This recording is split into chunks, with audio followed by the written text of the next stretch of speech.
Assalamualaikum warahmatullahi wabarakatuh. Hai guys, sampai ketemu lagi di channel Bapak.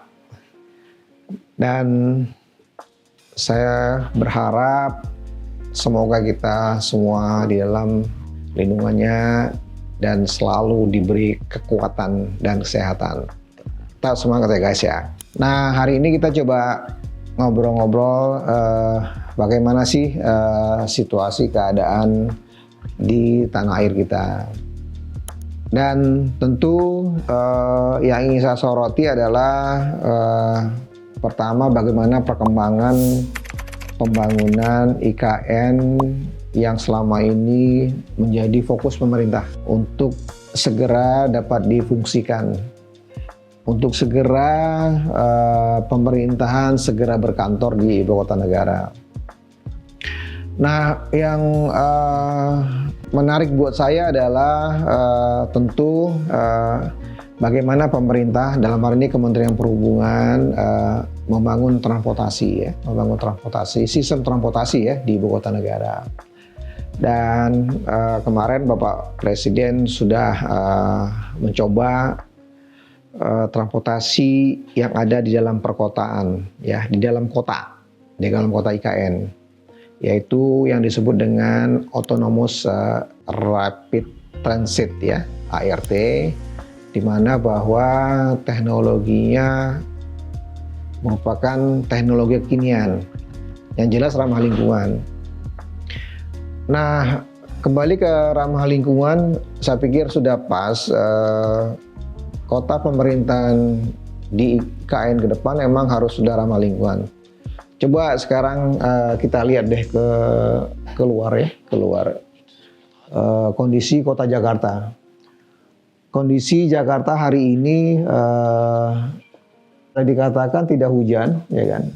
Tapi seperti mendung dan suhunya cukup tinggi. Jadi agak aneh nih. Tidak hujan, ya kan? Tapi agak mendung, tetapi suhunya tinggi. Nah ini saya mencurigai bahwa polusi udara di Jakarta sudah meningkat lagi. Bahkan jarak pandangnya sudah mulai terbatas. Nah ini adalah ciri-ciri kota Jakarta pada musim kemarau yang cukup panjang. Nah ini harusnya tidak terjadi lagi di IKN, Ibu Kota Pemerintahan Baru.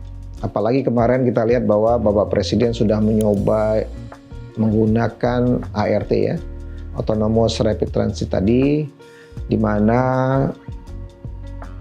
bus tadi sudah tidak menggunakan bahan bakar fosil lagi ya.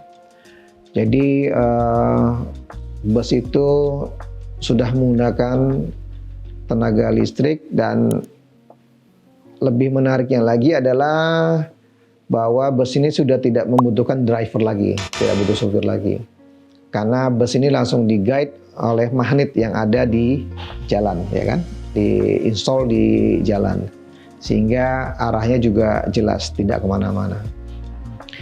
Nah ini yang ingin saya angkat isunya adalah masalah polusi, ya kan, polusi.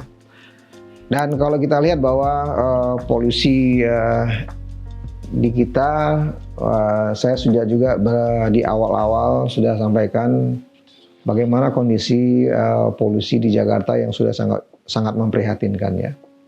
Oleh karena itu, saya menghimbau kepada pemerintah, khususnya pemerintah DKI Jakarta, untuk mempercepat segera mengatasi polusi di Jakarta yang sekarang sudah semakin memburuk. Nah ini merupakan warning ya buat kita semua ya. Pemerintah berusaha bagaimana mencegah polusi akan turun. Kalau polusi tidak bisa turun, kita sebagai masyarakat sudah mari was-was kita untuk mengatur perpergian keluar ya, dan pergian keluar.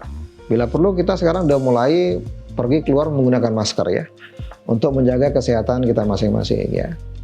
Karena perubahan cuaca ini juga akan mempengaruhi kondisi badan kita. ditambah diperburuk dengan kondisi polusi yang ada ya. Nah, pembangunan kota seperti IKN ini kita jadikan role model ya, role model pengembangan kota-kota kecil yang akan menjadi sedang menjadi besar, maupun kota-kota memang yang baru sama sekali dibangun seperti IKN ya kan.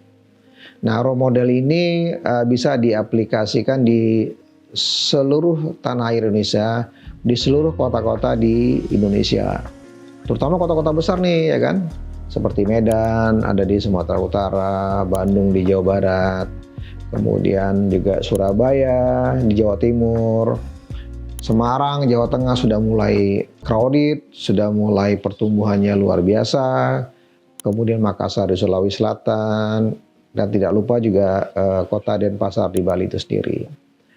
Nah, kesempatan ini juga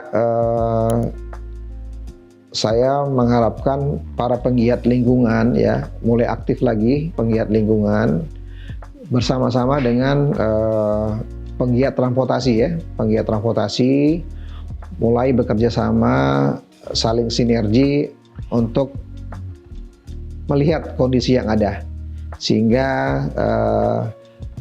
kondisi transportasi di Jakarta, di kota-kota besar bisa dicarikan solusinya untuk menekan polusi yang ada ya kan. Bila perlu kebijakan PUS mulai dimainkan oleh pemerintah daerah ya, kebijakan PUS ya. Dan hakul yakin bahwa polisi yang ada sekarang ini serinya dari transportasi cukup lumayan tinggi ya kan. Nah, oleh karena itu kita sebagai orang yang peduli terhadap transportasi, kita mulai bergerak duluan ya. Kita mulai bergerak duluan bagaimana kita mengatasi polusi yang ada di Jakarta. Mungkin kalau saya boleh sharing kepada teman-teman sekalian, guys, coba mulai hari ini atau ke depan kita mengurangi penggunaan kendaraan pribadi ya. Coba mulai kita ngurangin ya. Kita ngurangi penggunaan mobil pribadi. Kemudian juga kita mulai mengurangi melakukan perjalanan ya, perjalanan. Bila perlu perjalanan itu kita batasi. Kita ketemu orang juga janjian kita untuk tidak berpindah-pindah di banyak tempat, ya kan. Kemudian di samping itu juga tadi kita upayakan bahwa kita mengurangi penggunaan mobil pribadi ya. Kecuali kalau yang mau kendaraannya sudah berbahan bakar listrik atau electric vehicle, nggak ada masalah ya kan. Tetapi untuk kita yang mempunyai kendaraan berbahan bakar fosil, mungkin mulai sudah kita kurangi. Supaya apa? Menunjukkan bahwa kita peduli loh, kita peduli terhadap lingkungan, di mana lingkungan kita sudah mulai tercemar karena memang umumnya disebabkan oleh kendaraan atau transportasi yang menggunakan berbahan bakar fosil ya. Nah, ini yang himbauan yang bisa saya sampaikan kepada teman-teman sekalian. Semoga mungkin himbauan saya ini ada manfaatnya buat kita semua, terutama diri saya sendiri ya kan. Saya mencoba peduli terhadap lingkungan, dan mungkin saya lebih banyak hadir dengan menggunakan berjalan kaki, menggunakan angkutan umum. Atau juga saya lagi terpikir juga ini, gimana kalau kita mulai melakukan fokus kegiatan-kegiatan, kita berfokus di daerah Sudirman Tamrin ya kan. Di Sudirman Tamrin itu kan kita sudah banyak angkutan massal yang memang ramah terhadap lingkungan. Contoh kita ada bus listrik juga, kemudian ada MRT yang menggunakan bahan bakar listrik tidak fosil, ya kan. Nah, kita lakukan aja perpindahan moda itu dengan menggunakan angkutan umum. Jadi kita melakukan kegiatan di sekitar Sudirman Tamrin aja ya. Nah, nanti kita pindah misalnya dari sekitar Bundaran HI, kita janjian lagi mungkin di sekitar Blok M, kita bisa menggunakan MRT atau sebaliknya ya kan. Di sekitar Sudirman Tamrin banyak tempat-tempat yang bagus untuk dikunjungi dan bagus juga untuk dilakukan tempat-tempat untuk pertemuan ya kan. Pertemuan bisnis, pertemuan acara keluarga, ataupun temu kangen, itu bisa dilakukan di situ. Sehingga apa? Sehingga pergerakan kita tidak menyebabkan polusi. Saya pikir demikian guys, dari saya sedikit sharing. Mudah-mudahan teman-teman juga bisa mengikuti apa yang dipikirkan oleh saya. Atau mungkin kalian punya ide lain, silakan sharing. Terima kasih. Demikian, lebih kurangnya mohon maaf. Waalaikumsalam warahmatullahi wabarakatuh.